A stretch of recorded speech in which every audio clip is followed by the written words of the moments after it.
Detective Sergeant Jack Warr's dream of heading up a new art fraud squad was now on the point of becoming a reality, having been allocated a small group of connected officers in Scotland Yard.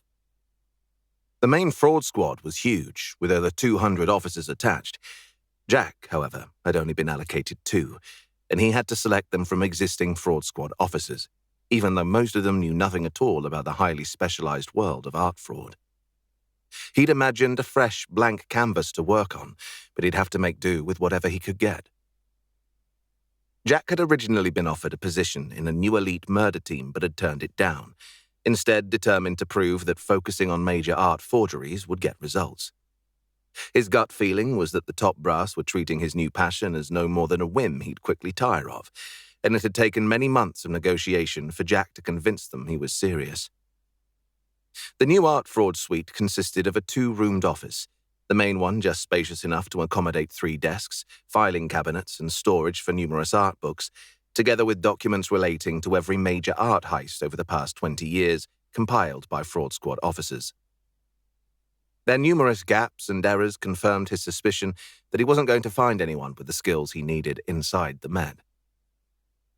Behind the office was the heart of Jack's new operation. This was a large space housing the costly equipment essential for their work, including cameras, an X-ray machine, and various light exposures. More everyday gadgets, like an electric 2-ringed cooker and a microwave, were by the sink in a corner next to a small fridge. Everything was finally ready. Now all he had to do was select his team. His wife, Maggie, had asked how many officers would be working in his new squad. Jack pulled a face and said 2. "Does that include you?" she said, laughing. "Very funny. The main fraud squad have 200. Maggie stopped laughing and tried to be more encouraging. "I'd rather work with one intelligent, dedicated nurse than a load of lazy, disinterested ones. Get the right person and they'll do the work of 3 people because they care as much as you do." Jack's silence told her that he'd taken her words on board, which hadn't always been the case. But since he had quit the murder squad, their relationship had been improving. He had been more helpful around the house and spent more time with the children, which was handy because their son, Charlie, was now a very robust toddler and required a lot of attention. Meanwhile, Hannah, Charlie's older sister, loved having her daddy to do the school runs and even attended her ballet classes. Penny, Jack's mother, couldn't help but notice how the atmosphere in the house had become so much calmer, and she put it down to Maggie and Jack spending more time together, socializing, going to the cinema, and taking the children out at the weekend. It also helped that all the renovations to the house had finally been completed. They now had 2 new bedrooms for the children. Penny had an ensuite bathroom in her new loft room, and the final work opening up the kitchen had made everything feel more spacious. The first test had been Charlie's christening, with guests being invited back for a buffet lunch, where many of them commented on the quality of the building work. Jack had paid the workmen in cash, and had used cash for all the new carpets and furniture for the extension.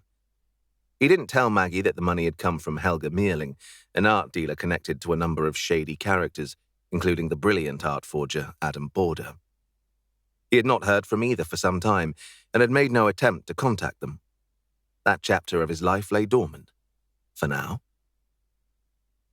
With everything in place on the home front and his offices fully kitted out at last, Jack now turned his attention to selecting his team, all 2 of them.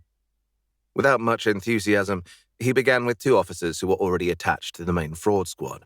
Both had forwarded their CVs along with recommendations from their superiors, but neither was that impressive, even though both were experienced detectives and had been attached to the fraud squad for 5 and 10 years, respectively. First up was Detective Kenneth Graham, aged 41, married with 2 children, trained at Hendon and stationed at Finchley for 10 years before joining the fraud squad. His references showed him to be dedicated, hard-working, and respected by his colleagues, and in person he was tall and thin, balding and smartly dressed, with a very strong handshake. Once the niceties were done, Jack began. "Let's start with the obvious, Detective Graham. The reason you applied to join my team." "I'm a committed, dedicated, and focused fraud officer," Graham began.